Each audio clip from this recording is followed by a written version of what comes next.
Hello, Kipsters. This is Mr. S coming straight at you with a read aloud. Today's story is something called a folk tale. What's a folk tale? Show me your thinking face. I bet you've heard that word before. A folk tale is a story that's been passed down for many years through many different cultures. So all different kinds of people may have told this story. And what I really like about this book is that not only are the words in English, but they're also in Spanish. So on each page, they have the words written in English and the words written in Spanish. Our story today is called Moon Rope, and the Spanish version is called Un lazo a la luna. Un lazo is a rope, and la luna is the moon. You got it. As always, I know that the title of the story is up here, Moon Rope, and the author is down at the bottom. And this story was written by Lois Ehlert.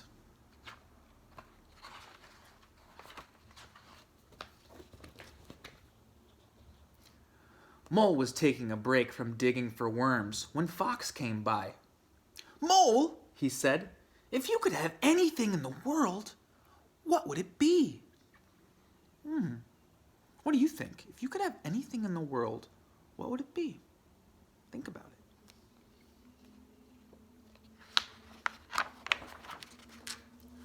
"Worms, worms, more worms," Mole said. "What about you?" "I want to go to the moon." "The moon?" Mole gulped. "How?" "I'll think of something," said Fox, and he ran off through the grass. Another thing I really like about this story, about this book, are the awesome pictures.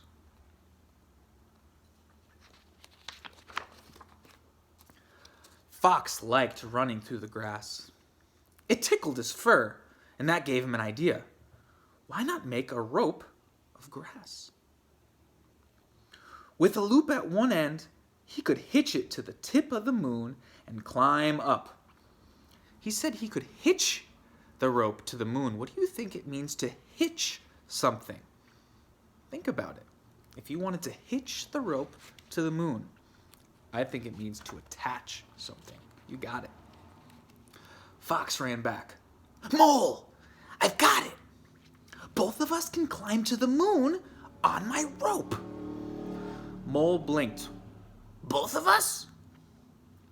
"There are big worms up there," said Fox. "Huge." Mole's stomach growled. He'd go. How do you think Mole felt about going to the moon if his stomach growled when he heard about it? Maybe he's nervous. Maybe he's a little hesitant. Look at all the worms on the moon. Are there worms on the moon? What do you think? I don't think so.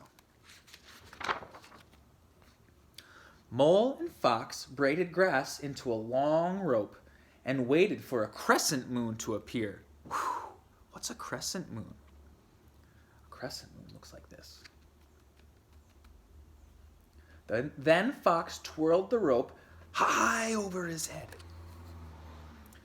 There he is. He's twirling the rope over his head. Make a prediction. What's he going to do next with the rope? Let's find out. Clunk! It fell down and hit him right on the nose. Boom! Oh. What do you think? You think that Fox is going to give up? Or you think he's going to try again? Let's see. "Maybe the birds would carry our rope," said Mole. But the birds didn't want to go to the moon. "Just hitch this rope to the tip," said Fox. "We'll do the rest." Check it out. All underneath the English words are the words that are written in, what language did I say? You got it, Spanish. Awesome. So the birds took the rope in their beaks and flew up, up into the sky. Mole and Fox waited. Let's see what happens. Make a prediction. Do you think they're going to get the rope to the moon? Find out. When they returned, the bird said, "Your rope is ready." Fox started climbing. paw over paw, eager to be the first on the moon. What's eager? I think eager means excited, means motivated. Mole followed, claw over claw.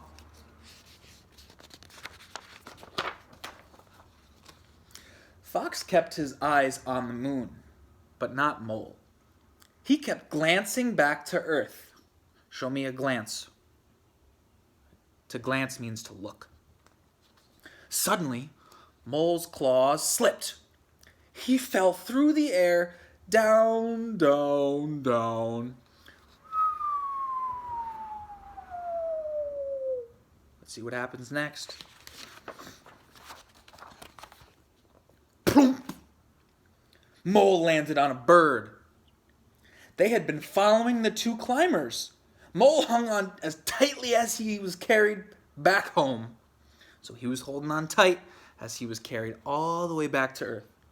He hoped to land unnoticed. What kind of bird do you think this is? I see it has a long neck. It's purple. Maybe it's a sort of flamingo or some sort of purple stork.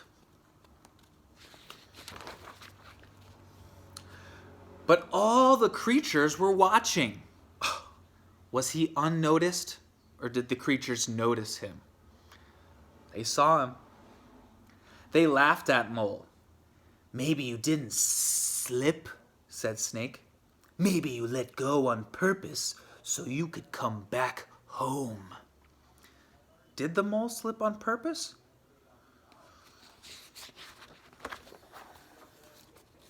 Mole was upset by all the fuss. He ran away and dug a deep tunnel. He stayed there for a long, long time. Take a look at Mole. He dug himself a tunnel. Now he's underground. What do you know about moles? Where do they live? This picture could help you. They like to dig tunnels and they like to live underground. You're right. Let's see what's up with Fox. What's happening with him? To this day, Mole prefers to come out after dark, moving quietly in the moonlight, avoiding the other creatures. And he never ever listens to Fox. But what about Fox? Did he make it to the moon? The birds say that on a clear night, they can see him in the full moon looking down on Earth. Mole says he hasn't seen him. Have you? So, I said before that this is called a folk tale, and a lot of cultures like to say that certain animals do things because of what they did in the tale. So to this day, Mole doesn't come out until after dark. That tells me that moles are something called nocturnal. But did you like the story? What did you like best? The words or the pictures? So I would love to hear about what you thought of the story. All right? If you have any questions, feel free to reach out to your teachers. I hope you have a great day. Keep growing that brain.